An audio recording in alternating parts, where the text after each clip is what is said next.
आज के दौर में पशुपालन फलता फूलता व्यवसाय बनता जा रहा है, जिसको कम समय और कड़ी मेहनत के साथ काफी आगे तक बढ़ाया जा सकता है।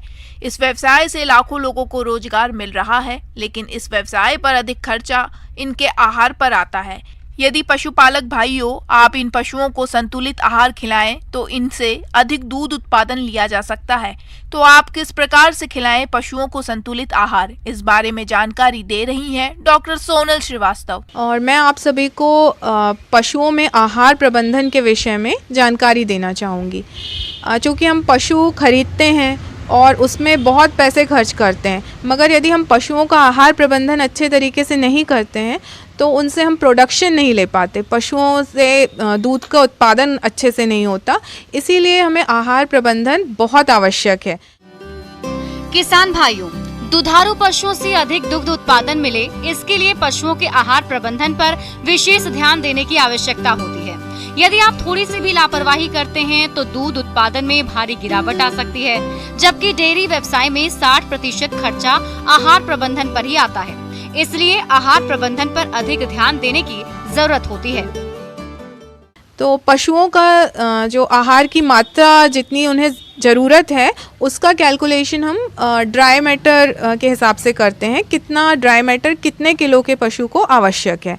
तो सबसे पहले जैसे हमारे देसी पशु हैं, जो देसी गाय हैं, उनको हम उनके बॉडी वेट का 2% ड्राई मैटर इंटेक करते हैं, और क्रॉस ब्रेड जो गाय हैं उनको 2.5%, और भैंसों में 3% जो उनका बॉडी वेट है उसका हम उनका ड्राई मैटर रखते हैं। अब जो हम ड्राई मैटर कैलकुलेट करते हैं उसमें से 2/3 हम उनको चारा देते हैं, रफेज कहलाता है, और 1/3 उसको हम दाना मिश्रण से पूर्ति करते हैं।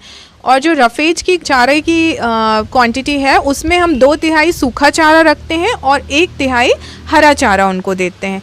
अब उदाहरण के लिए जैसे हमारे पास 500 किलो की एक भैंस है तो उसको हम 3% ड्राई मैटर इंटेक देंगे, तो उस हिसाब से उसे 15 किलो हम ड्राई मैटर दिन में हमें देना है, जिसमें से 2/3 यानी लगभग 10 किलो हम उसको चारा देंगे। अब चारा जो 10 किलो है उसमें से हमें 2/3 देना है उसको सूखा चारा, तो उस हिसाब से, और सूखे चारे में 90% ड्राई मैटर होता है, तो लगभग 7.5 किलो हमारा सूखा चारा होगा। और जो हरा चारा है उसमें ड्राई मैटर कम होता है, पानी ज़्यादा होता है, तो उसमें 10% लगभग ड्राई मैटर होता है, और इसलिए उसका लगभग 33-33.5 किलो हमें देना होगा। और दाने में भी 90% करीब ड्राई मैटर होता है, तो उस हिसाब से 5.5 किलो दाना हमें उसे प्रतिदिन देना है। अब दाने में जो ग्रेन्स हैं, दाने हैं, वो हमें लगभग 2 किलो देना है, और जो खली है वो 2 किलो मिलाना है उसमें, और दालों के जो छिलके हैं वो लगभग 1 किलो मिलाना है। इसके अलावा उसमें हमें नमक और मिनरल मिक्सचर भी मिलाना होता है। अब ये तो हुआ मेंटेनेंस राशन, उसका जो उसको दैनिक पूर्ति करने के लिए ज़रूरी है। मगर अब यदि ये गाय या भैंस दूध दे रही है तो उसमें हम 1 किलो ड्राई मैटर पर 3 लीटर दूध गाय में बढ़ा देते हैं, और भैंस में यही मात्रा अपन 1 किलो ही बढ़ाते हैं पर 2.5 लीटर दूध के लिए बढ़ाते हैं। और प्रेगनेंसी होगी यदि गाभिन पशु है तो हम उसको मोटे तौर पे ये मान सकते हैं कि 500 ग्राम प्रति 3 महीने में हमें ड्राई मैटर इंटेक बढ़ाना होगा उसका। और मिनरल मिक्सचर 1 से 2% मिलाना है, और विटामिन दे सकते हैं। यदि हरा चारा पर्याप्त मात्रा में नहीं है तो अपन को प्रति 100 किलो दाने पे 20 से 30 ग्राम विटामिन मिलाना होगा। और इन केस आपके पास चारे में सिर्फ भूसा ही है तो हम उसे 1 से 2% उसमें लाइम स्टोन पाउडर मिला देते हैं। पानी हमेशा स्वच्छ दें, और उसकी अवेलेबिलिटी पूरे समय होनी चाहिए, मतलब एडलिब पानी हमारे जानवरों को उपलब्ध होना चाहिए। यदि हम घर में दाना बनाना चाहते हैं तो यदि आपके पास कम मात्रा में, कम संख्या में पशु हैं तो घर पे बनाना बहुत फ़ायदेमंद नहीं रहेगा। मगर हाँ, आपके पास ज़्यादा मात्रा में पशु हैं तो आप घर पर बना सकते हैं।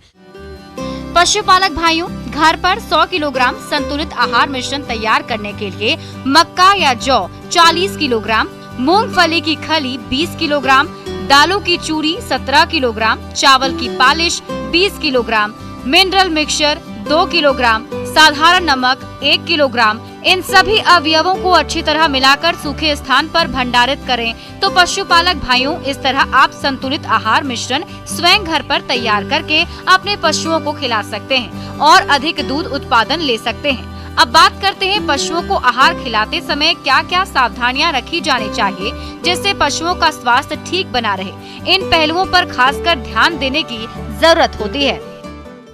हमें पशुओं में हरा चारा देना है तो उसको थोड़ा सा हम सुखा के देते हैं और प्रॉपर तरीके से उसकी कटिंग होनी चाहिए। वहीं हमें हरा चारा और सूखा चारा मिक्स करके देना चाहिए।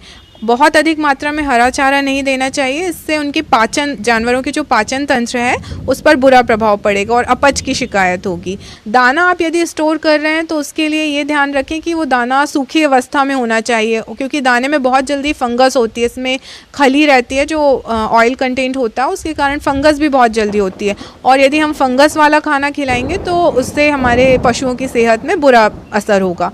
और यदि आप इन सभी बातों का ध्यान रखेंगे तो निश्चित रूप से पशुओं से अच्छा उत्पादन आप ले सकेंगे।